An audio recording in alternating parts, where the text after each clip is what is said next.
सभी भक्तों का स्वागत है। अभी हम कीर्तन से स्टार्ट करेंगे।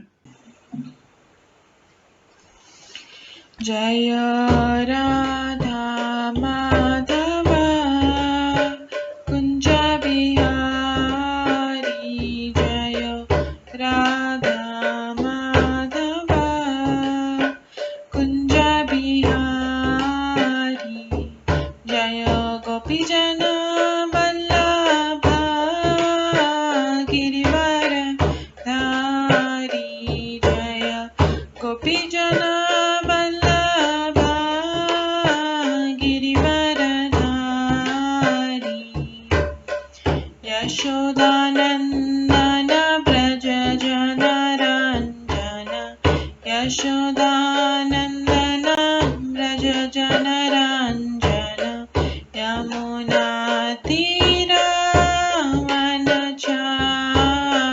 यमुना तीरावनचारी, जय राधा माधव कुंज बिहारी, जय राधा माधव कुंज बिहारी, हरे कृष्णा कृष्णा कृष्णा हरे हरे, हरे राम राम राम हरे हरे, हरे कृष्णा कृष्णा कृष्णा हरे हरे, हरे राम राम राम हरे हरे, हरे कृष्णा कृष्णा कृष्णा हरे हरे, हरे राम राम राम हरे हरे, हरे कृष्णा कृष्णा कृष्णा हरे हरे, हरे राम राम राम हरे हरे, हरे कृष्णा कृष्णा कृष्णा हरे हरे, हरे राम राम राम हरे हरे, हरे कृष्णा कृष्णा कृष्णा हरे हरे, हरे राम राम राम हरे हरे, हरे कृष्णा कृष्णा कृष्णा हरे हरे, हरे राम राम राम हरे हरे, जय राधा माधव राधे, जय राधा गोविंद राधे, जय गौरनिताय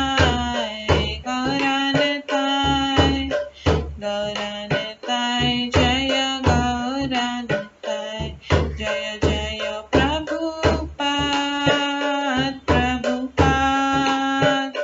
प्रभुपाद जय जय प्रभुपाद, जय जय गुरुदेव जय जय गुरुदेव, नित्य गौर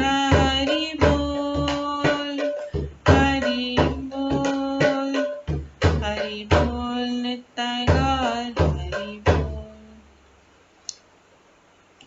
गौर प्रेमानंदे हरि हरि बोल। हरे कृष्णा। आज की इस क्लास में सभी भक्तों का स्वागत है। अभी मंगलाचरण से स्टार्ट करेंगे। ओम अज्ञान तिमिरन्धस्य ज्ञानाञ्जनशलाकया चक्षुरुन्मिलितं येन तस्मै श्रीगुरुवे नमः। श्रीचैतन्यमनोभीष्टं स्थापितं येन भूतले स्वयं रूप कदा मह्यं ददाति स्वपदान्तिकम्। वन्देऽहं श्रीगुरो श्रीयुतपदकमलं श्रीगुरुं वैष्णवांश्च श्रीरूपं साग्रजातं सहगण रघुनाथान्वितं तं सजीवं साद्वैतं सावधूतं परिजनसहितं कृष्णचैतन्यदेवं श्रीराधाकृष्णपादान् सहगण ललिता श्रीविशाखान्वितांश्च नमो विष्णुपदाय कृष्णपृष्ठाय भूतले श्रीमते भक्तिवेदान्त स्वामिन्निति नामिने। नमस्ते सरस्वती देवे गौरवाणी प्रचारिणे निर्विशेष शून्यवादी पाश्चात्यदेशतारिणे। वाञ्छाकल्पतरुभ्यश्च कृपा सिन्धुभ्येव च पतितानां पावनेभ्यो वैष्णवेभ्यो नमो नमः। जय श्री कृष्ण चैतन्य प्रभु नित्यानंद श्री अद्वैत गदाधर शिवासादि गौर भक्तवृंद।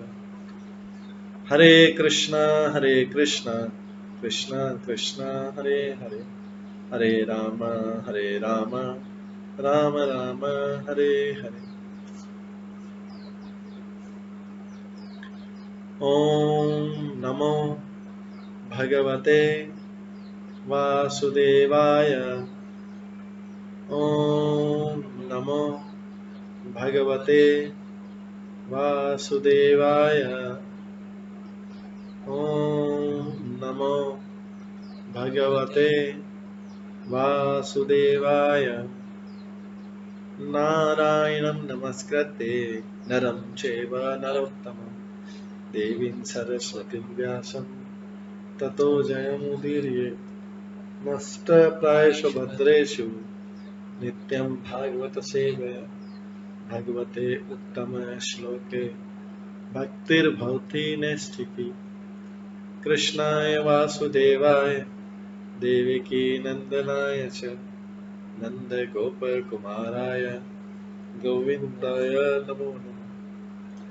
सर्ववेदान्तसारमे श्रीभागवतम् इष्यते तद्रसामृताप्तस्य नान्यत्र स्याद्रति क्वचित्। आराध्यो भगवान् ब्रजेश तनयस्तनधाम वृन्दावन रम्या काचिदुपासना व्रजवधूवर्गेण या कल्पिता। श्रीमद्भागवतं प्रमाणम् अमलं प्रेम कुमार्थमः श्रीचैतन्य महाप्रभुमतम् इदं तत्रादरो न परम्। मूकं करोति वाचालं पङ्गुलङ्घयते गिरिं यत्कृपातमहं वन्दे परमानन्दमाधवम्। हरे कृष्णा।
हरे कृष्णा।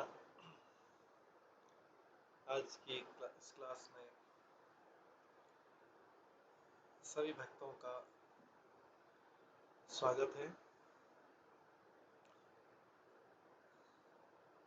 कल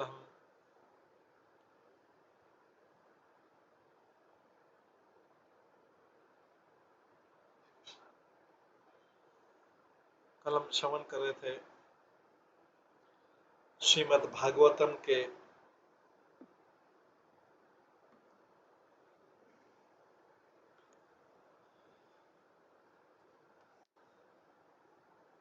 पहले स्कंद के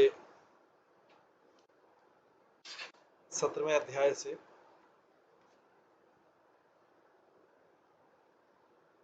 जिसमें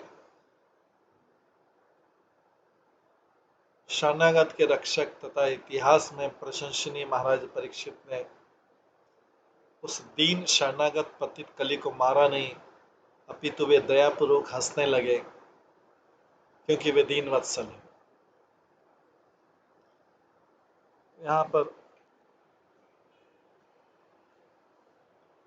क्योंकि कलियुग में शरणागत हो गया था और उसने अपना त्रुटि स्वीकार कर लिया था।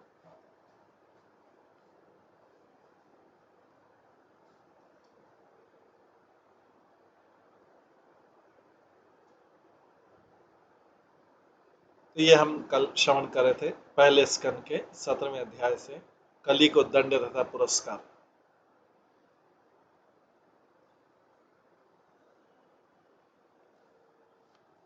और उससे पहले हमने श्रवण किया था कि जब कली ने समझ लिया कि राजा उसको मार डालना चाह रहा है, तो कली ने तुरंत अपना झूठा वेश त्याग दिया। राजा वाला जो वेश था उसको त्याग दिया, काले कपड़े पहने हुआ राजा वाला वेश था, और भयभीत होकर अपना सिर झुकाकर पूर्ण रूप से राजा के सामने आत्मसमर्पण कर दिया। क्योंकि कली का राजवेश नकली था। क्षत्रिय या राजा के लिए राजवेश उचित रहता है, लेकिन निम्न जाति का मनुष्य, शूद्र, जिसके कार्य सारे कार्य शूद्र जैसे थे, वो राजा का बनावटी वेश धारण करके गाय और बैल को तंग कर रहा था। तो इसलिए महाराजा ने, परीक्षित ने बनावटी वेश वाले इस नकली क्षत्रिय को आत्मसमर्पण करने के लिए विवश किया। असली क्षत्रिय कभी भी आत्मसमर्पण नहीं करता। वो अपने प्रतिद्वंदी क्षत्रिय के ललकार को स्वीकार करता और मरते दम तक लड़ता रहता या जीतता है। सच्चा क्षत्रिय तो आत्मसमर्पण करना जानता नहीं। कलयुग में न जाने कितने ऐसे छद्मवेश धारण करने वाले हैं जो प्रशासकों, एडमिनिस्ट्रेटर का स्वांग रखते हैं, किनको उनका भेद तब खुल जाता है जब कोई असली क्षत्रिय उन्हें ललकारता है। अतः जब छद्मवेश वाली कली ने देखा कि महाराजा परीक्षित से युद्ध करना उसके बूते के बाहर है, तो उसने अधीनस्थ के समान सिर झुका दिया और अपना राजवेश उतार दिया। कल हमने श्रवण किया था। आज हम इसके पश्चात श्रवण करेंगे कि राजा ने क्या किया। राजो वाचा नते गुड़ाके शेषधराणां बद्धांजले वे भयमास्ति किंचित् न वर्तित्ययं भवता कथंचन क्षेत्रे मदीये तमाधर्म बंधु। राजा ने इस प्रकार का, हम अर्जुन के यश के उत्तराधिकारी हैं। राजा परीक्षित उस कली से बोलता है, हम अर्जुन के यश के उत्तराधिकारी हैं, और चूंकि तुम हाथ जोड़कर मेरी शरण में आए हो, अतः तुम्हें अपने प्राणों का भय नहीं होना चाहिए, क्योंकि तुम शरण में आए हो। लेकिन तुम मेरे राज्य में नहीं रह सकते, क्योंकि तुम अधर्म के मित्र हो। तो राजा यहाँ पे क्लियरली बोल रहा है शरण में आगे कलयुग में कि तुम मेरे राज्य में नहीं रह सकते, क्योंकि तुम अधर्म के मित्र।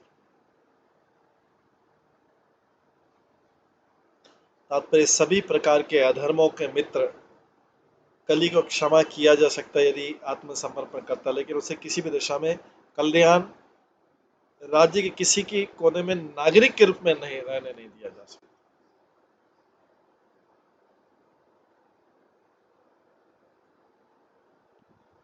पांचों पांडव भगवान कृष्ण के विश्वास पात्र प्रतिनिधि थे, जिनके कारण ही वास्तविक रूप में कुरुक्षेत्र का युद्ध अस्तित्व में आया, लेकिन उनके निजी स्वार्थ के लिए नहीं था। वे चाहते थे कि संसार में महाराज युधिष्ठिर तथा उनके वंशज महाराज परीक्षित जैसे आदर्श राजा राज्य के लिए भगवान चाहते थे। ये कृष्ण के प्रतिनिधि थे विश्वास पात्र, तो भगवान चाहते कि मेरे प्रतिनिधि संसार में राज्य करें। अतः महाराजा परीक्षित जैसा उत्तरदायी राजा अपने राज्य में अधर्म के मित्र को पांडवों की कीर्ति का मूल्य चुकाकर फलने फूलने की अनुमति नहीं दे सकता। परीक्षित बोलता नहीं, मेरे सारे जो पूर्वज हैं, पांडव लोग हैं, उनके यश को, वो सब भक्त थे, उनके यश की कीमत पे मैं तुम्हें अपने राज्य में नहीं रहने दे सकता। इससे मेरे पूर्वजों का यश कम होगा, इससे मेरे पूर्वजों का यश कम होगा। पांडव भक्त माने जाते थे, पांडवों के राज्य में मैं उनका पुत्र होके मैं अधर्म में मैं तुम्हें रहने नहीं दे सकता अपने राज्य। राज्य से भ्रष्टाचार उन्मूलन की एकमात्र यही उपाय है, अन्य कोई उपाय नहीं है। अधर्म के मित्रों को देश से निकाल देना चाहिए, इससे राज्य भ्रष्टाचार से बचेगा। यहाँ पे भागवत भी बड़ी स्ट्रिक्ट कहता है कि अधर्म के मित्रों को देश से निकाल देना चाहिए, इससे राज्य से में भ्रष्टाचार, क्योंकि उनको और ज्यादा फलने फूलने दिया जाएगा तो उससे वो फैलेगा। अधर्मी को उचित दंड उसी समय दे दिया जाना चाहिए।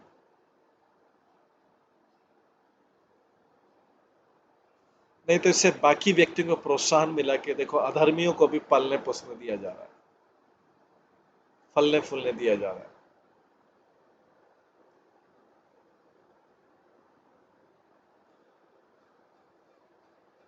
और परीक्षित के सामने सबसे बड़े अधर्मी कौन थे? मांसाहारी,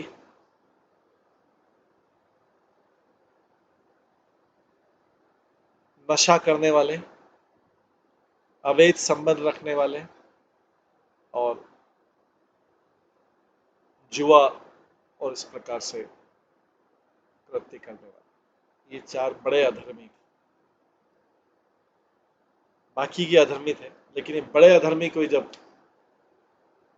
मांसाहार करना, गौ गाय और बैल की हत्या करना भी इसमें सम्मिलित। तो अधर्म के मित्रों को देश से निकाल देना चाहिए, इससे भ्रष्टाचार से राज्य बचेगा। शुरू से ही ऐसा परीक्षित महाराज का सोच था। प्रभुपाद भी उसके बारे में लिखा।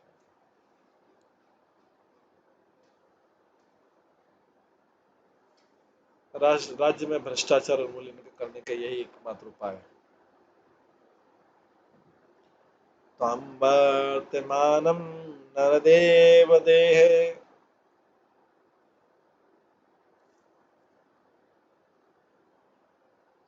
शनुप्रवत्रयम् अधर्मपुगः लोभ अनृतं चौर्यम् अनार्यम् अहम् ज्येष्ठा च माया कला च दंभ। यदि कली रूपी अधर्म को नर देवता अर्थात किसी अधिकारी यदि कली रूपी अधर्म को नर देवता अर्थात किसी कार्यकारी प्रशासक के रूप में कर्म करने दिया जाता है, अगर अधर्म को कर्म नर देवता अर्थात किसी कार्यकारी प्रशासक के रूप में कर्म किया जाए तो इससे निश्चय लोभ बढ़ेगा, असत्य बढ़ेगा, डकैती बढ़ेगी, चोरी बढ़ेगी, अशिष्टता बढ़ेगी, विश्वासघात बढ़ेगा, दुर्भाग्य, कपट, कलह तथा दंभ जैसे अधर्मियों का बोला बाला, ये सब उसके परिवार के सदस्य हैं। ये जो बड़े बड़े चार होते हैं उनके परिवार के सब सदस्य हैं। लोभ, असत्य, चोरी, डकैती, अशिष्टता, विश्वासघात, दुर्भाग्य, कपट, कलह तथा दंभ जैसे अधर्मों का ये पारिवारिक सदस्य, इनका भी बोलबाला हो जाएगा अगर किसी बड़े अधर्म को पलने दिया जाता है। चाहे वो विश्व हो, देश हो, समाज हो, परिवार हो, कहीं पे।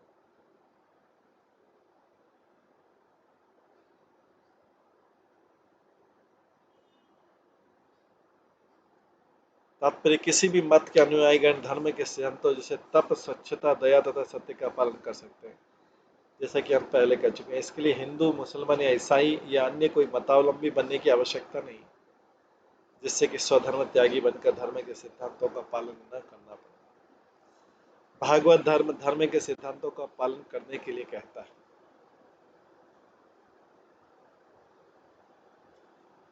भागवत धर्म जो है वो धर्म के सिद्धांतों का पालन करने के लिए कहता है।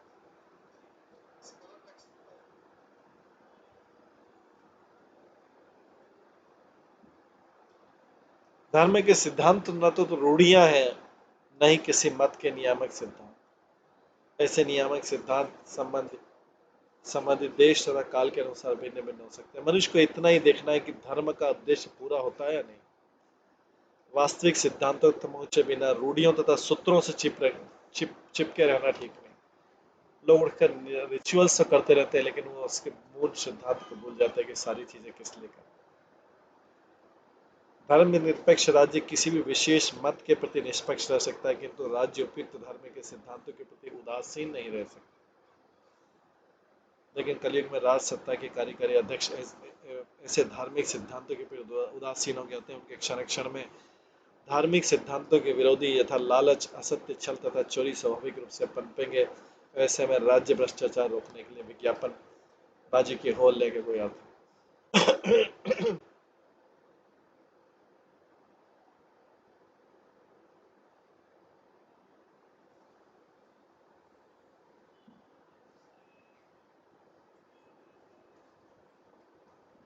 न वर्त्य त्वं ततधर्मबन्धो धर्मेण सत्येन च वर्त्यते ब्रह्मावर्ते यजन्ति यज्ञे यज्ञेश्वरं यज्ञवितान विज्ञा। अतः हे अधर्म के मित्र, कलयुग को राजा परीक्षित के लिए बोल रहे हैं, हे अधर्म के मित्र, तुम ऐसे स्थान में रहने योग्य नहीं हो। पर बड़े बड़े पंडित पूर्ण पुरुषोत्तम भगवान को प्रसन्न करने के लिए तुम ऐसे स्थान पर रहने योग्य नहीं हो जहां पर बड़े बड़े पंडित पूर्ण पुरुषोत्तम भगवान को प्रसन्न करने के लिए सत्य तथा धार्मिक नियमों के अनुसार यज्ञ करते हैं। तुम ऐसी जगह रहने योग्य नहीं हो, क्योंकि तुम अधर्मी। परीक्षित महाराज अपने राज्य से ही बाहर निकाल रहे, घर परिवार समाज की बात तो राज्य से बाहर निकाल, तो मेरे राज्य में नहीं रह सकते। तात्पर्य यज्ञेश्वर या पूर्ण पुरुषोत्तम भगवान समस्त प्रकार की यज्ञिक अनुष्ठानता के भोक्ता है। ऐसे यज्ञ अनुष्ठान विभिन्न युगों के लिए शास्त्रों में भिन्न भिन्न रूप से बताए गए। दूसरे शब्द में यज्ञ का अर्थ है भगवान की श्रेष्ठता को स्वीकार करना और उनके लिए ऐसे कर्म करना जिनसे भगवान सब प्रकार से संतुष्ट हो।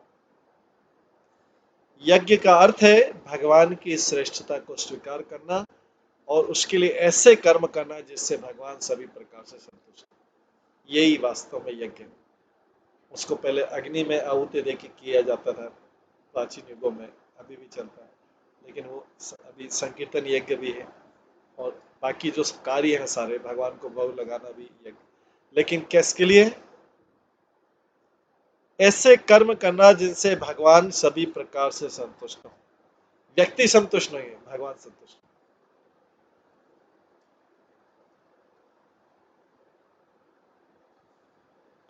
नास्तिक लोग ईश्वर के अस्तित्व में विश्वास नहीं करते और भगवान को प्रसन्न करने के लिए कोई यज्ञ नहीं करते। नास्तिक कोई भी स्थान या देश जहां पर भगवान की श्रेष्ठता को स्वीकार किया जाता है तथा यज्ञ संपन्न होता है, वो ब्रह्मावर्त कहलाता है। ब्रह्मावर्त कहलाता है। विश्व के विभिन्न भागों में भिन्न भिन्न देश हैं और इनमें से प्रत्येक देश में परमेश्वर को प्रसन्न करने के लिए विभिन्न प्रकार के यज्ञ हो सकते हैं, लेकिन उन्हें प्रसन्न करने का मुख्य उद्देश्य भागवत में दिया गया है और वह है सत्य। धर्म का मूल सिद्धांत सत्य है।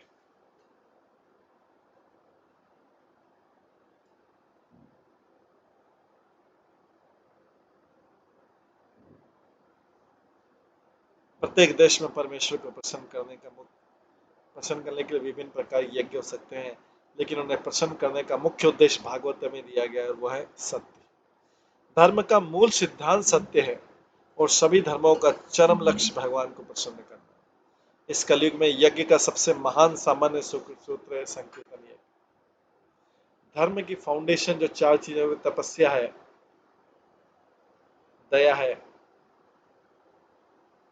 शौच है और सत्य।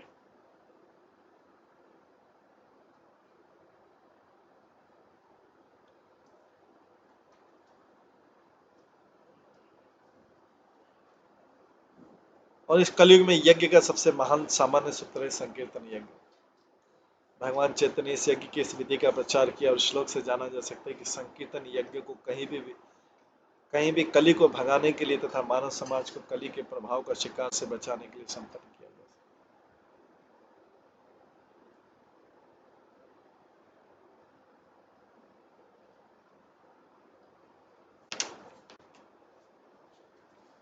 यस्मिन् हरि भगवान यज्यमाना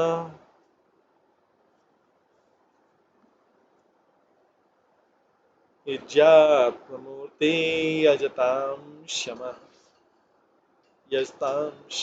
तनोति कामान् अमोघान् स्थिरजङ्गमानाम्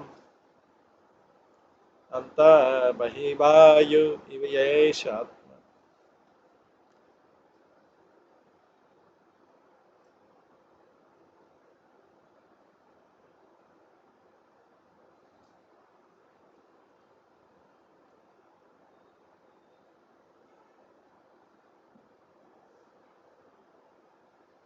समस्त यज्ञोत्सव में कभी कभी कोई देवता की पूजा की जाती है, लेकिन पूर्ण पुरुषोत्तम भगवान को इसलिए पूजा जाता है क्योंकि प्रत्येक के अंतरात्मा और वायु के समान भीतर तथा बाहर विद्यमान रहते हैं। इस तरह केवल वही है जो पूजा करने वाले का समग्र कल्याण करते हैं। कोई देवता, कोई मनुष्य नहीं कर सकता। केवल पूर्ण पुरुषोत्तम भगवान को इसीलिए पूजा जाता है कि वह ये प्रत्येक के अंतरात्मा और वायु के समान भीतर तथा बाहर विद्यमान रहते हैं। कभी कभी देखा जाता है कि इंद्र तथा चंद्र जैसे देवताओं की भी पूजा की जाती है और उन्हें यज्ञ फल प्रदान किए जाते हैं। फिर भी ऐसे समस्त यज्ञों का फल पूजा करने वालों को परमेश्वर द्वारा ही प्रदान किया जाता है। केवल भगवान ही पूजा करने वालों का ऐसा कल्याण कर सकते हैं। यद्यपि देवताओं की पूजा की जाती है, किंतु वे भगवान की अनुमति के बिना कुछ भी नहीं कर सकते, क्योंकि भगवान चर तथा चर सबों के परमात्मा।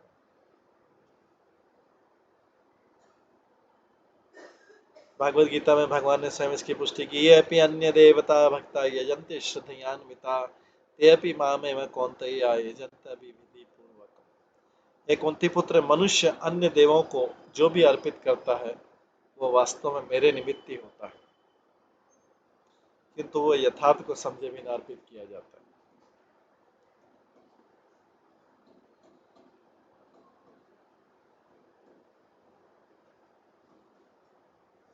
तथ्य कि परमेश्वर अद्वितीय है, भगवान के अतिरिक्त अन्य कोई ईश्वर नहीं है। इस प्रकार भगवान इस भौतिक सृष्टि से सदैव परे रहते हैं, लेकिन ऐसे बहुत से लोग हैं जो सूर्य, चंद्र तथा इंद्र जैसे देवताओं की पूजा करते हैं, किंतु ये तो परमेश्वर के भौतिक प्रतिनिधि मात्र, ये तो परमेश्वर का प्रत्यक्ष गुणात्मक प्रतिनिधित्व करते हैं।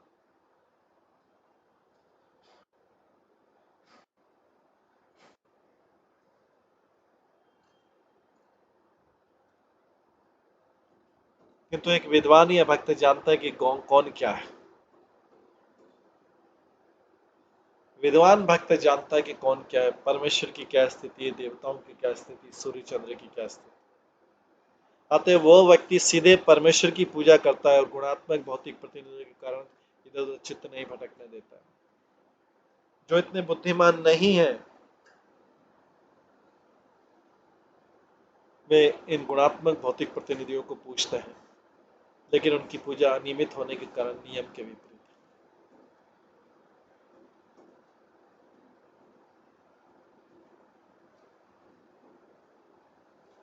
सुत गोस्वामी बोलते हैं, सुत वाचा परीक्षिता एवं आदिष्ट सकली जात बे पथु तमोद्यत असीमाह इदम दंड पाणिम इवोद्यतम। सुद गोस्वामी ने कहा, इस प्रकार महाराजा परीक्षित द्वारा आदेश दिए जाने पर कली भय के मारे थर थर कांपने लगा। तो अधर्मी व्यक्ति थर थर कांपने लगता है, क्योंकि परीक्षित महाराज तो धर्म का पूरा पालन करने वाले। पहले राज्य इसी से चलता था, हर कोई व्यक्ति धार्मिक व्यक्ति से भयभीत रहता था,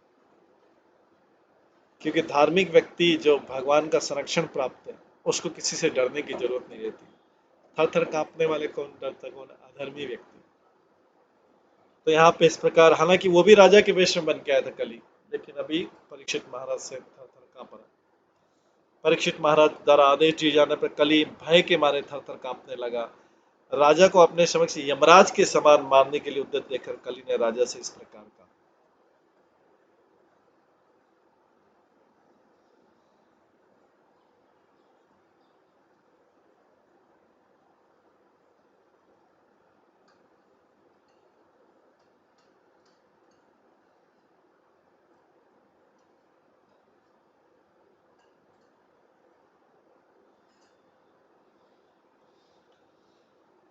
राजा कली को मारने के लिए तुरंत तैयार था। यदि वो उनकी आज्ञा का पालन न करता तो तुरंत मार देता राजा, अन्यथा राजा को उसके द्वारा जीवन दान देने में कोई आपत्ति नहीं थी। आदेश मानना था। कली ने भी विभिन्न प्रकार से दंड से बचने का उपाय लगाकर अंत में निश्चय किया कि राजा के आदेश मान लिया जाए। बेस्ट वही दंड से बचने के लिए राजा का आदेश मान लिया। अतः वो जीवन के भय से कांपने लगा कली, क्योंकि अधर्मी था। राजा या प्रशासक को इतना प्रबल होना चाहिए, शक्तिशाली होना चाहिए कि वो कली जैसे व्यक्ति के सामने काल पुरुष यमराज की भांति खड़ा रह सके। ऐसा कठोर होना चाहिए, इससे अधर्मी व्यक्ति कांपने लगे। राजा के आदेश का पालन होना चाहिए, अन्यथा अपराधी जीवन संकट में रहता है। इस विधि से राज्य के नागरिकों के सामान्य जीवन में उत्पाद करने वाले कली पुरुषों को प्रशासन जमाया जाता है।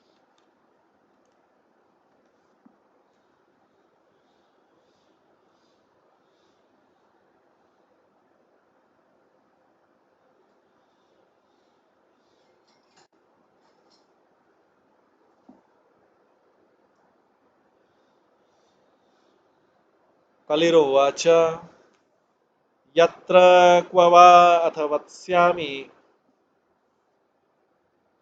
सार्वभौम तवाज्ञया लक्ष्ये तत्र तत्रापि त्वामात्त इषु शरासनम। कलयुग बोलता है राजा से, रिक्वेस्ट करता है, राजन मैं आपकी आज्ञा से चाहे चाहे जहां कहीं भी रहूं, जहां कहीं भी देखूं, केवल आपको अपने धनुष बाण लिए ही देख रहा हूं। मैं कहीं पे भी सोचूं जाने का, लेकिन मैं देखता हूं कि आप धनुष बाण लिए। मैं कहीं पे भी ऐसा विचार भी करूं, आप धनुष बाण लिए खड़े रहेंगे, क्योंकि अधर्मियों के लिए जगह नहीं है राज्य में, अधर्मियों के लिए जगह नहीं। आदेश पालन कर लो। तो राजा का परीक्षण क्या था कि आदेश पालन कर लो, आप राज्य में कहीं पे भी रह सकते हैं, लेकिन अधर्म धर्म के विरुद्ध किया तो कहीं पे भी रहने की जगह नहीं। ये राजा जो भगवान के आदेश से ऐसा करते, राजा भगवान का प्रतिनिधि रहता है, अगर कोई धर्म के अनुसार राज्य चला रहा है। तो तात्पर्य कली देख रहा था, वो अभी वहीं खड़ा था, तो कली देख पा रहा, सोच रहा था कि महाराजा परीक्षित तो सारे विश्व के सम्राट, अतः वो चाहे जहां कहीं भी रहेगा उसे राजा उसी मुद्रा में देखेंगे, धनुष बाण जैसे ही डर। कली उपद्रव के निमित्त था और महाराजा परीक्षित कली जैसे उपद्रवकारियों के दमन हेतु थे। अतः कली के लिए तो यही शेषकर था कि राजा उसे अन्यत्र न मारकर वहीं मार डालते। राजा के लिए तो बेस्ट था वहीं मार डालो, खत्म करो, अधर्म फैलेगा ही। लेकिन अब तो वो राजा के समक्ष शरणागत के रूप में था, और अब जो कुछ करना था वो राजा के हाथों में था। तन्मे धर्म भ्रताम श्रेष्ठ स्थानम निर्देष्टम अहरसि यत्र एव नियत मत्स्ये आतिष्ठन् ते अनुशासनम। अतएव हे धर्म रक्षकों में श्रेष्ठ, कृपा करके मेरे लिए कोई स्थान निश्चित करें जहां मैं आपके शासन के संरक्षण में स्थायी रूप से रह सकूं।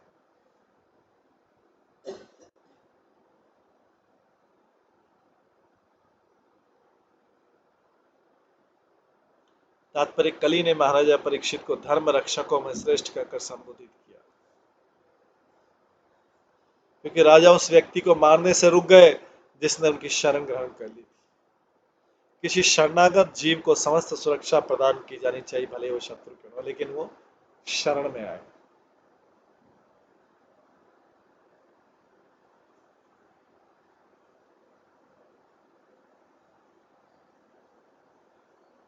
यही धर्म का नियम है। अतः हम कल्पना कर सकते हैं कि भगवान अपने शरणागत व्यक्ति को किस तरह संरक्षण प्रदान करते हैं। ये तो राजा की बात है, अगर कोई भगवान के शरण चला जाए तो क्या क्या होगा। राजा के शरण का ये नियम लिखा हो, इसलिए तो भगवान भगवद गीता में बोलते सर्वधर्मान परित्यज्य माम एकम शरणम व्रजम अहम त्वमसर पापेभ्यो मोक्षयिष्यामि मा शुचि। मैं तुम्हारे सारे पापों से मुक्त कर दूंगा। भगवान कोई छोटी मोटी चीज नहीं बोल रहे, पापों से मुक्त। कोई किसी के संसार में कैपेसिटी नहीं किसी को पूर्व पूर्व पापों से भी, इस जीवन में जो पूर्व पाप किए हुए या पूर्व जन्मों में किए उससे भी मुक्त कर दे कोई, उतना बड़ा भगवान कॉन्फिडेंस दे रहे हैं। यहाँ तो राजा की शरण में आ गया तो राजा को भी कॉन्फिडेंस देना पड़ा कि इसको अभी मार नहीं सकते, नहीं तो तलवार तो उनके हाथ में थी।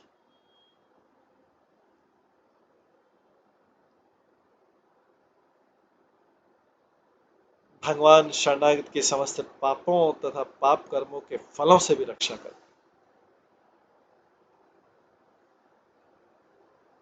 अब ये स्थिति आ गई, राजा के हाथ में तलवार है लेकिन वो शरणागत है, कलयुग, और आदेश पालन करने को पूरी तरह से तैयार है। वास्तव में धर्म पालन का मतलब ही है, अर्थ ही कि आदेश का पालन करना, उतना ही तो बात है धर्म पालन करना। आदेश का पालन करना, भगवान के आदेश, यही तो धर्म पालन। और उनके आदेशों का विरुद्ध कार्य करना यह अधर्म। उसके लिए परिषद तलवार से मारने को तैयार था।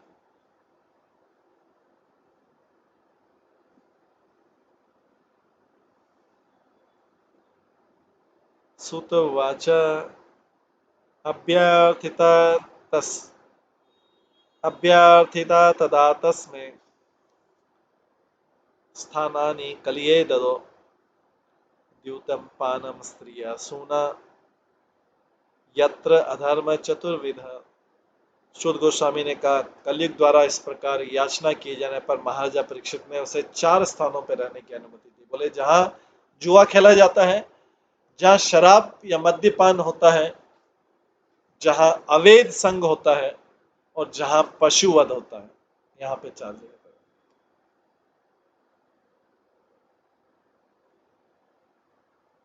4 स्थानों में दे दिया, जहां पे जुआ खेला जाता है, जहां पे मद्यपान होता है, शराब पी जाती है या दूसरा नशे की चीज की जाती है, जहां पे अवैध संग होता है और जहां पशुवध या पशु मांस खाया जाता है।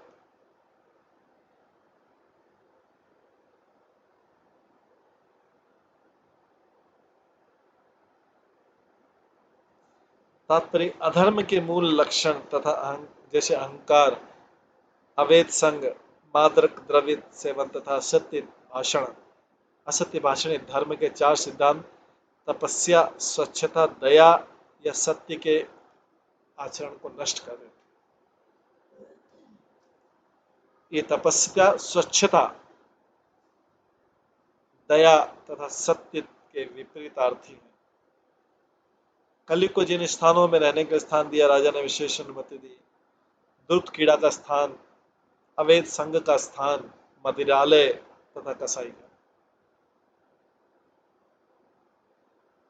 तो जहां पर जिन स्थानों पे होता है, जिन राज्यों में होता है, जिन स्थानों में होता है, जिस देश में होता है, जिस परिवार में होता है, जिस घर में होता है, ये सब अपवित्र स्थान माने गए।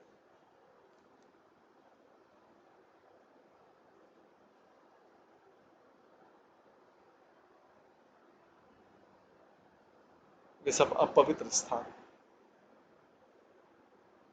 वहां पे भगवान कभी निवास नहीं कर सकते ऐसे अपवित्र स्थान।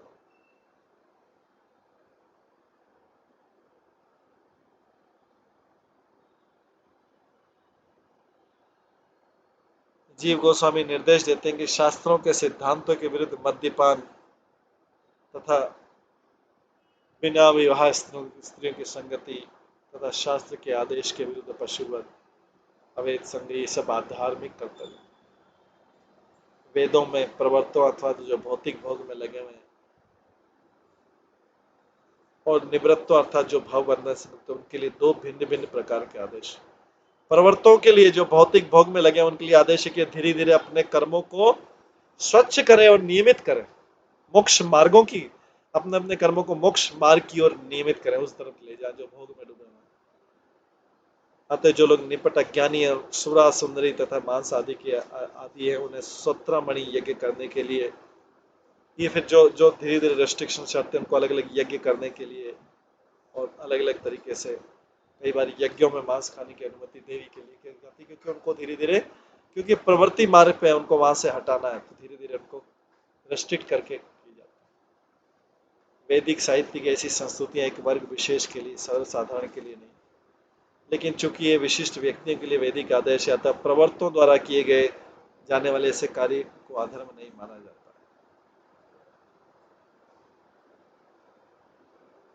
किसी एक का भोजन दूसरे के लिए विष हो सकता है, उसी तरह जो तमोगुण के लिए संस्तुत है वो सत्वगुण के लिए विष बन सकता है।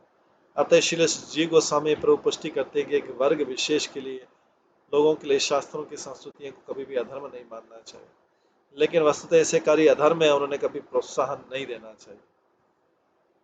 शास्त्र की संस्तुति ऐसे अधर्म को बढ़ावा देने के लिए नहीं, अपितु क्रमशः अधर्म को धर्म के पथ कराने के लिए निमित्त।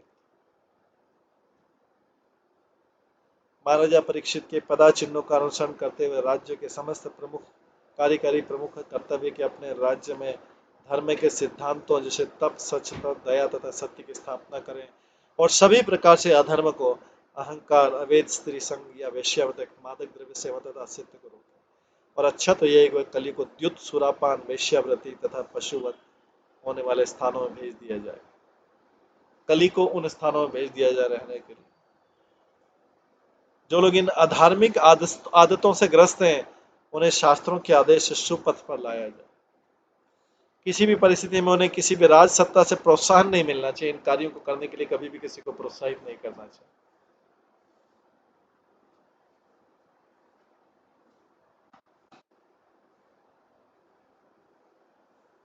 दूसरे शब्द में राज्य सत्ता को द्रुत कीड़ा, सुरापान, अवैध संग तथा असत्य को पूर्ण रूप में बंद करा देना चाहिए, इसमें पाबंदी लगा देनी चाहिए, क्योंकि चार बड़े बड़े महापाप है, महापातक, उसके बाद आगे सारे दूसरे पाप जनरेट। जो राज्य बहुमत द्वारा भ्रष्टाचार का उन्मूलन करना चाहता है, उसे निम्नलिखित विधि से धर्म का प्रवर्तन करना चाहिए। जो धर्म की विधि का पालन करते हैं, तो उसमें प्रभुपाद कुछ रिकमेंडेशन करते हैं कि जो इस प्रकार की पूरी चीजों को बंद करना चाहते हैं उनको क्या करना चाहिए।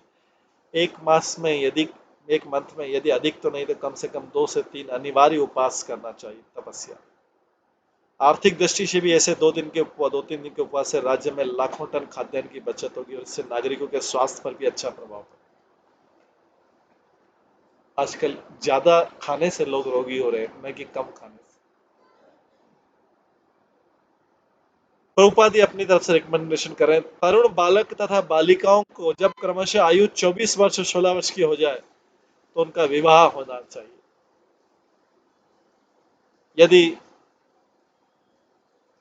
उनका विवाह हो जाता है तो फिर स्कूल कॉलेजों में सह शिक्षा मतलब को एजुकेशन देने में कोई हानि नहीं, यदि विवाह हो जाए, उनका संरक्षण करने वाला कोई। यदि लड़के लड़कियों की घनिष्ठता भी हो जाए तो अवैध संबंध के पूर्व उनका पूरा प्रॉपर वैदिक रीति से विवाह हो जाना चाहिए। और प्रभुपाद लिखते हैं कि तलाक एक्ट से, जो डिवोर्स एक्ट है, उससे वेश्यावृत्ति को प्रोत्साहन मिलता है, इसको मिटा देना चाहिए।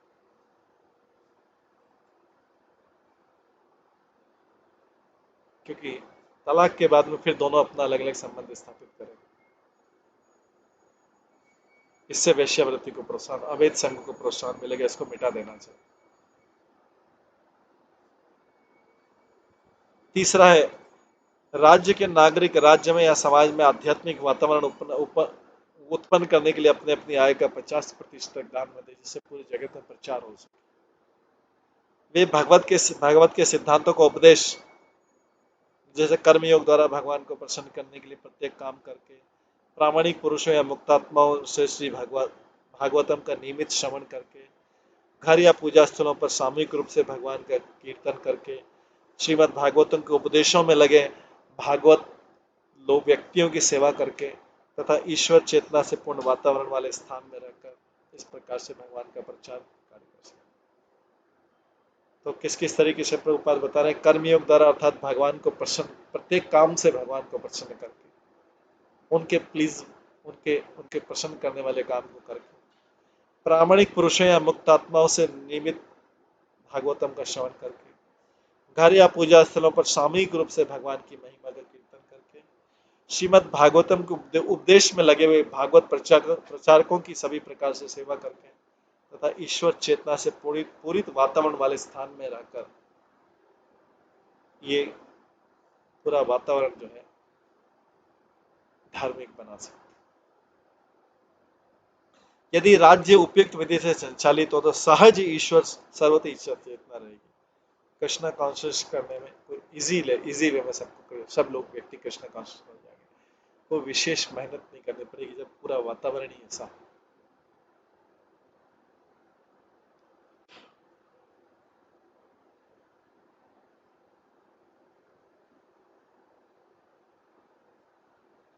इस प्रकार का जुआ द्यूत, यहाँ तक कि सट्टेबाजी भी पतन की ओर ले जाती है।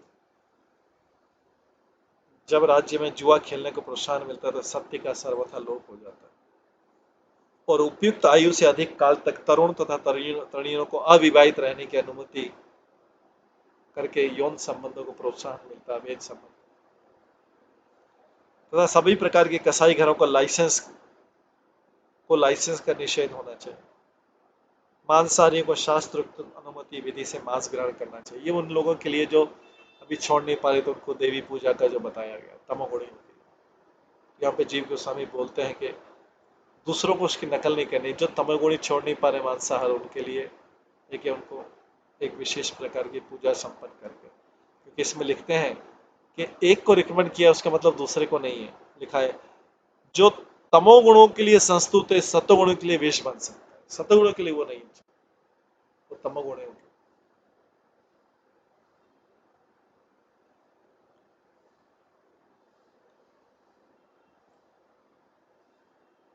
मांसाहारियों को शास्त्र अनुमोदित विधि से मांस ग्रहण नहीं करना चाहिए, नहीं तो सभी प्रकार का नशा, यहाँ तक कि सिगरेट पीना, तंबाकू चबाना, चाय पीना भी निषिद्ध होना चाहिए।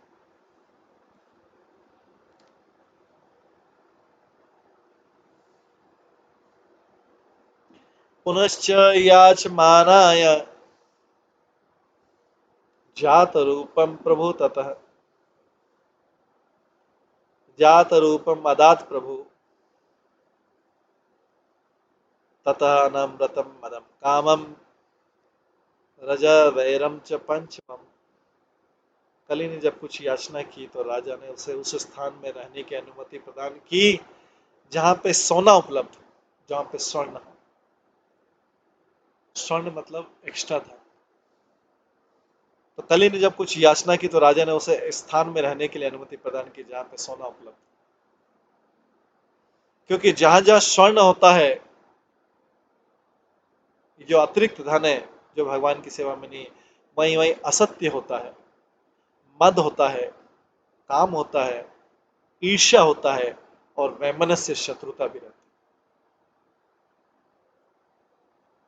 तो तात्पर्य, यद्यपि महाराजा परीक्षित ने कली को रहने के लिए 4 स्थानों में रहने की अनुमति दी, किंतु उनके राज्य में ऐसे स्थानों को ढूंढ पाना तो कठिन था। कलयुग में राजा परीक्षित के टाइम में कहाँ मांसाहार होगा, अवैध संघ होगा, जुआ होगा और नशा के लिए स्थान होगा।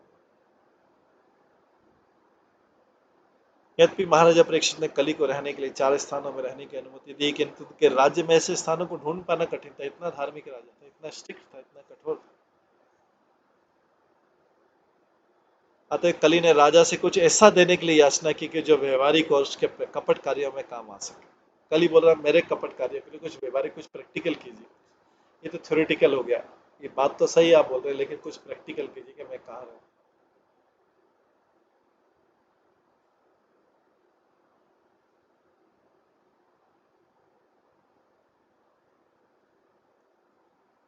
तो प्रैक्टिकल मतलब धर्म से नीचे वाली बात, कंप्रोमाइज वाली बात। तो यहाँ पे इस प्रकार जब महाराजा परीक्षित ने उसे उस स्थान में रहने की अनुमति दी जहाँ सोना रहता है, क्योंकि जहाँ सोना रहता है, जहाँ पे भी स्वर्ण रहेगा मतलब एक्स्ट्रा धन रहेगा, वहां पे जरूरत से जरा सा भी ज्यादा धन रहेगा जो भगवान की सेवा में उपयोग नहीं आ सकता। वहां पे व्यक्ति शराब पिएगा, मांसाहार करेगा, अवैध संग करेगा, जुआ खेलेगा, क्योंकि ये तो शरीर की आवश्यकताओं से ऊपर की चीज है। ये जो है शरीर की आवश्यकताओं से ऊपर की चीज।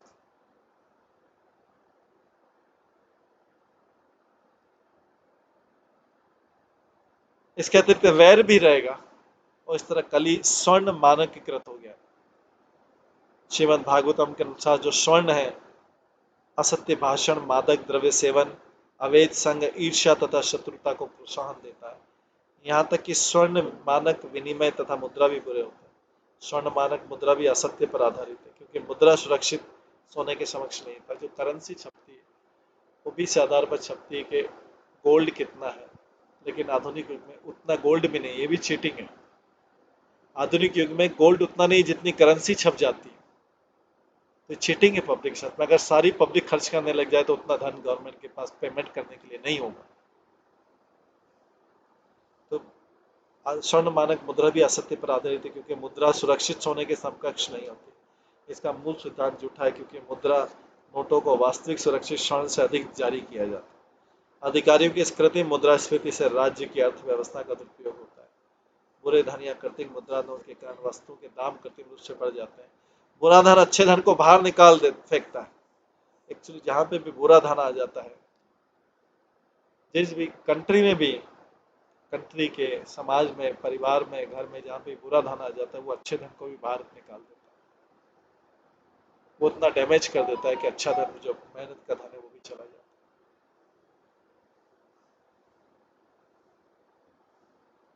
अतः कागज मुद्रा के स्थान पर असली धन सोने के सिक्के विनिमय हेतु प्रयुक्त किए जाने चाहिए। इससे सोने का दुरुपयोग बंद हो।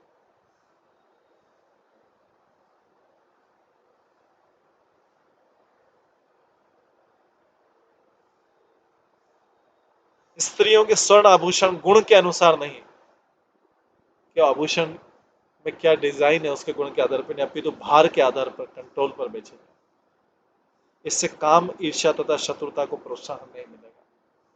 जब सिक्कों के रूप में वास्तविक स्वर्ण मुद्रा होगी तो असत्य, अवैध संघर्ष इत्यादि को जन्म देने में सोने का प्रभाव सतह रुक जाएगा। सोना मतलब एक्स्ट्रा धन भी। फिर भ्रष्टाचार विरोधी मंत्रालय की जरूरत नहीं रहेगी, जो वैश्यावृत्ति तथा असत्य का ही दूसरा नाम। अमूनि पंच स्थानानि ही अधर्म प्रभाव कली औत्रेण दत्तानि न्यवसत तत् निदेश कृत। इस प्रकार उत्तरा के पुत्र महाराजा परीक्षित के निर्देश से कली को उन 5 स्थानों में रहने की अनुमति मिल गई। इस प्रकार कलयुग का समारंभ स्वर्ण के मानकीकरण से हुआ। उसको ये इजीली चला गया कि हाँ ठीक है, स्वर्ण सब जगह रहता है। अतः विश्व भर में असत्य, नशा, पशुवत तथा वेश्यावृत्ति का बोलबाला है, और बुद्धिमान लोग भ्रष्टाचार को भगाने के इच्छुक। ऊपर इनसे बचाव करने की विधि बताई गई और हर व्यक्ति इस सुझाव से लाभ उठा सकता है।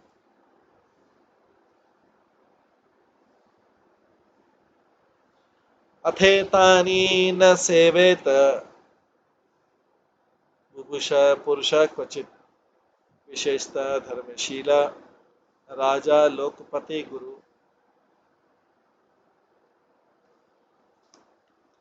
अतः जो कोई भी विशेष रूप से राजा, जो राजा, धर्मोपदेशक, जन नेता, ब्राह्मण तथा सन्यासी जो अपनी भलाई चाहते हैं, उन्हें उपयुक्त चार अधार्मिक कार्यों के संपर्क में ही कभी नहीं आना चाहिए। करना तो दूर, उनके संपर्क में नहीं आना चाहिए, ऐसे व्यक्तियों के संपर्क में नहीं आना चाहिए जो चार अधार्मिक कार्य करते हैं, जिनमें है मांसाहार, नशा, अवैध संग और जुआ।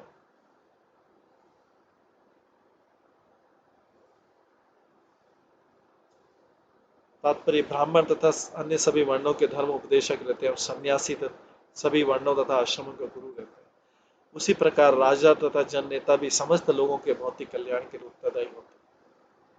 अतः उन्नति के इच्छुक धर्मवेत्ता तथा उत्तरदायी लोगों को, अथवा उन्हें जो अपना अमूल्य मनुष्य जीवन बर्बाद नहीं करना चाहते हैं, अधर्म के सिद्धांतों से, विशेष रूप से स्त्रियों के साथ अवैध संबंधों से बचना चाहिए।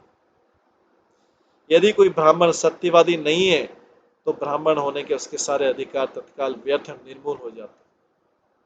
तो हम अजामिल के केस में देखते हैं, उसका भी अवैध संबंध हुआ था, उससे पूरा नष्ट हो गया। यदि सन्यासी का भी किसी स्त्री से अवैध संबंध हो जाता है, तभी से उसका सन्यासी कहने का झूठा अधिकार खत्म हो, अधिकार झूठा हो जाता है, क्योंकि तभी से उसका वो राज्य, घर, सभी का पतन हो जाता है। हम देखते हैं कि अजामिल के केस में किस तरह उसका अवैध संबंध होने के बाद वो माता पिता से धन छीनने लग गया,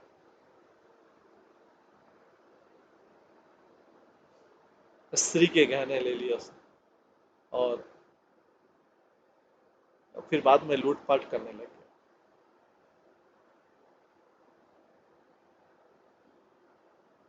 इस प्रकार यदि राजा तथा जननेता अनावश्यक रूप से अहंकारी है, या उसे मद्यपान तथा धूम्रपान की लत है, अगर किसी को मद्यपान और धूम्रपान की लत है, एडिक्शन है, तो लोक कल्याण कार्य करने के लिए अयोग्य रहता है वो व्यक्ति, क्योंकि वो बिना मद्यपान का सेवन करे, उसको कुछ, अगर वो नाइट में नहीं करेगा तो उसको कुछ समझ नहीं आएगा, उसका एडिक्शन, उसके लिए वो कहीं से भी धन प्राप्त करने की कोशिश करेगा। किसी को गैम्बलिंग का लत है तो कहीं से भी धन प्राप्त करने की कोशिश करेगा, या किसी को मांसाहार करने का लत है, किसी भी तरीके से मांसाहार करे।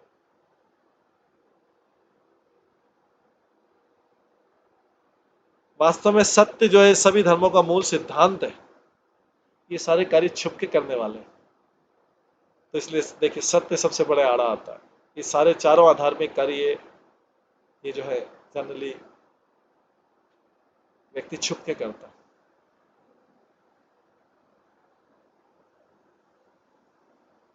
इससे झूठ को प्रोत्साहन मिलता है, असत्यता को प्रोत्साहन मिलता है, अधर्म को प्रोत्साहन मिलता है, और भी ज्यादा। तो मानव समाज के चार प्रकार के अग्रणी अर्थात सन्यासी, ब्राह्मण, राजा तथा जननेता की परीक्षा उनके चरित्र तथा गुण पर आधार पर की जानी चाहिए।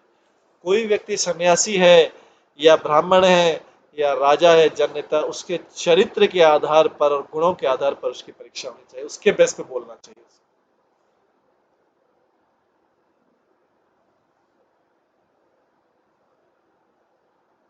लेकिन आजकल मीट ईटर भी या ड्रिंकर भी, वो भी प्रशंसा का पात्र बना रहे हैं,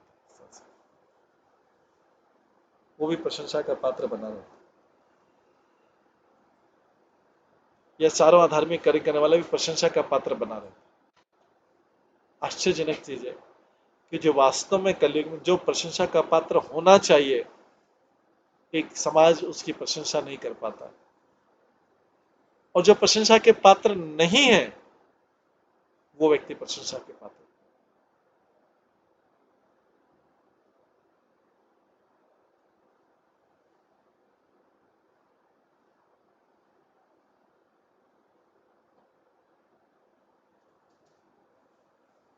किसी को गुरु या समाज का स्वामी बनने का अधिकार करने से पूर्व उसे चरित्र की उपयुक्त कसौटियों में परखना चाहिए, उसका चरित्र कैसा। ऐसे जननेता भले ही शैक्षिक योग्यता में कम हो, लेकिन उन्हें चार अयोग्यताओं, जुआ, मद, अवैध संगत तथा पशुवध के दूषणों से सर्वथा मुक्त होना चाहिए।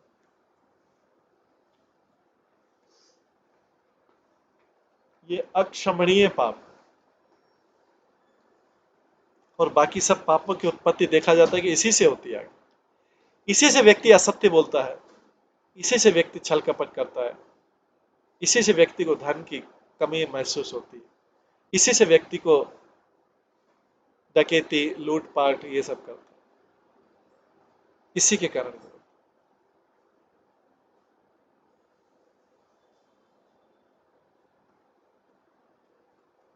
किसी व्यक्ति को वास्तव में भगवान ने अगर जन्म दिया है संसार में, तो भूखा रहने का रखने का भगवान का कोई प्लान नहीं रहता।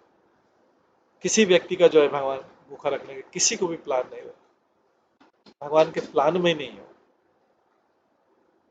हाँ, ये चीजों के लिए जो धन की आवश्यकता है वो भगवान के प्लान में नहीं।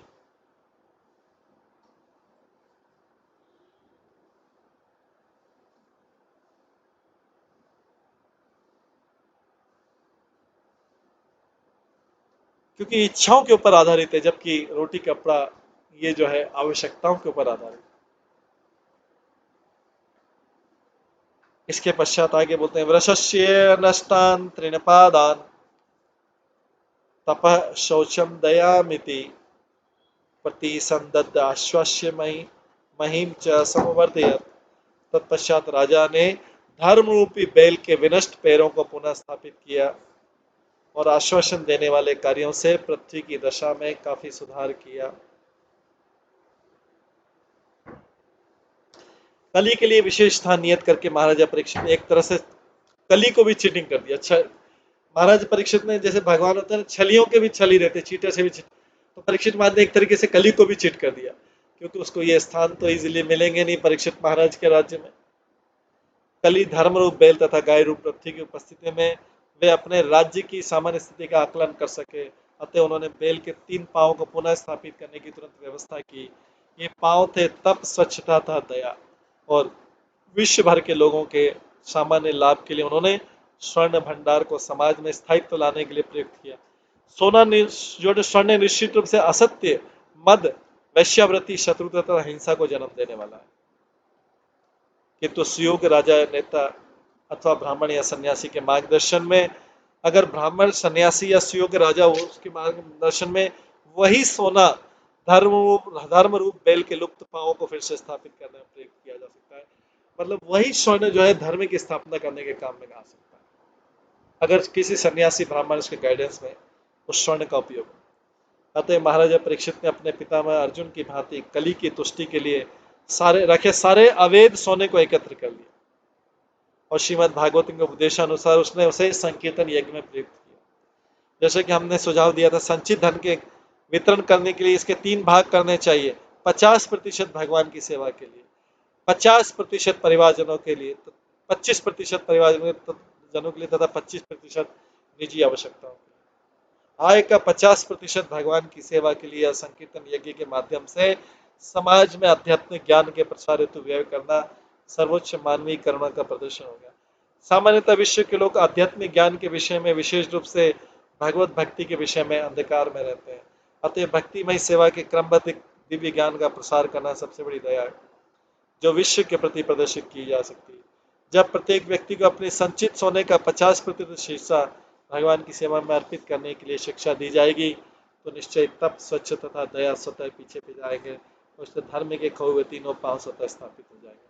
जब पर्याप्त तप, स्वच्छता, दया तथा सत्य होगा, तो माता पृथ्वी पूर्ण तुष्ट होगी और कली को मानव समाज के ढांचे में घुसपैठ करने की कोई अवसर प्राप्त नहीं।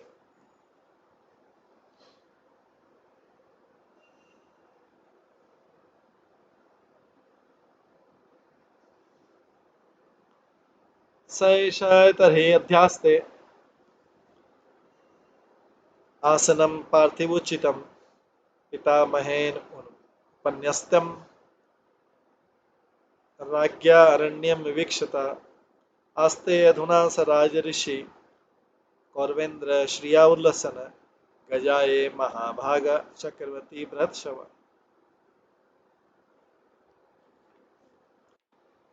वे ही सर्वाधिक भाग्यशाली सम्राट महाराजा परीक्षित, जिन्हें महाराज युधिष्ठिर ने वन जाते समय हस्तिनापुर का राज्य सौंपा था, अब कुरुवंशी राजाओं के कार्यों से ख्याति प्राप्त करके अत्यंत सफलतापूर्वक संसार पर शासन कर रहे थे तो नैमिषारण्य के ऋषियों ने महाराजा परीक्षित की मृत्यु के कुछ समय बाद ही दीर्घकालीन यज्ञोत्सव प्रारंभ किया था। महाराजा परीक्षित की मृत्यु के बाद कुछ समय बाद ही दीर्घकालीन यज्ञोत्सव प्रारंभ किया था। इस यज्ञ को 1000 वर्ष तक चलना था। ऐसा ज्ञात होता है कि प्रारंभ में भगवान कृष्ण के बड़े भाई बलदेव की कुछ समकालीन व्यक्ति यज्ञ स्थल पर गए थे। कुछ विद्वानों के मतानुसार वर्तमान काल का प्रयोग भूतकाल की तुलना में समय की छोटी अवधि को प्रदर्शित करने के लिए किया गया है। उसी अर्थ में यहाँ पर महाराजा परीक्षित के शासन के लिए वर्तमान काल का प्रयोग किया है। सतत तथ्य के लिए भी वर्तमान काल का प्रयोग किया जा सकता है। महाराजा परीक्षित के सिद्धांतों को अब लागू किया जा सकता है और यदि अधिकारियों में संकल्प हो तो मानव समाज को अब भी सुधारा जा सकता है। और अब भी यदि हम महाराजा परीक्षित की भांति कार्यवाही करने में दृढ़ हो तो कली के द्वारा प्रचारित समस्त अनैतिक कार्यकलापों को समाज से हटा सकते हैं।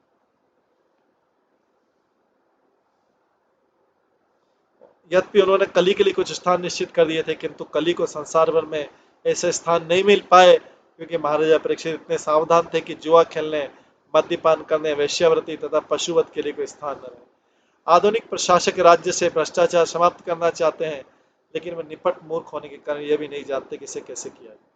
वे जुआ खेलने के लिए अड्डे, मदिरा तथा अन्य नशीली औषधियों के स्थान, वैश्यालय, होटलों की वेश्यावृत्ति तथा सिनेमा घर खोलने, हर काम में जुट के लिए लाइसेंस देते और साथ ही राज्य से भ्रष्टाचार भगाना चाहते थे। वे ईश्वर चेतना के बिना ईश्वर का राज्य चाहते थे।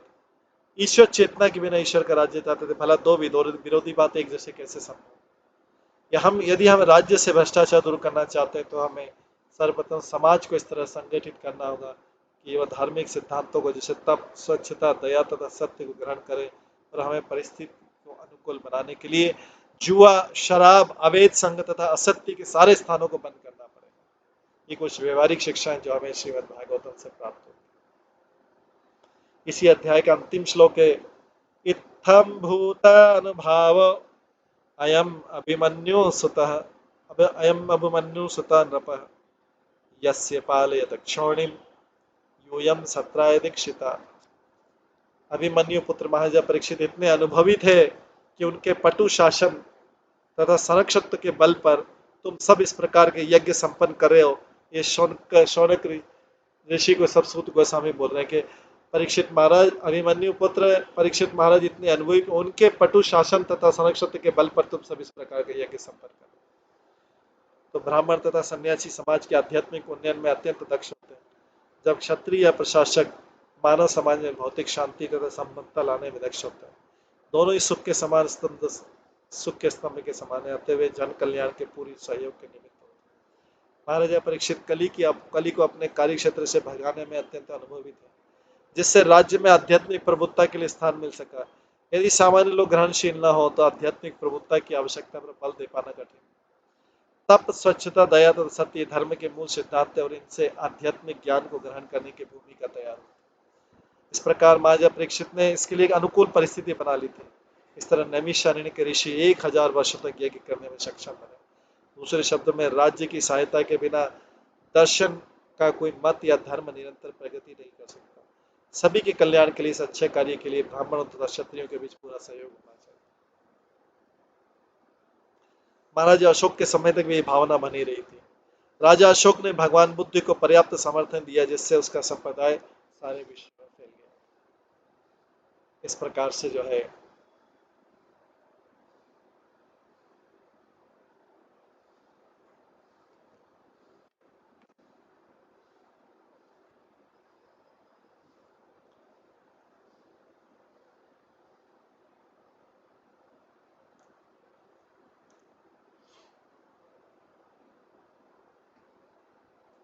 ये कली को दंड तथा पुरस्कार जो है दिया।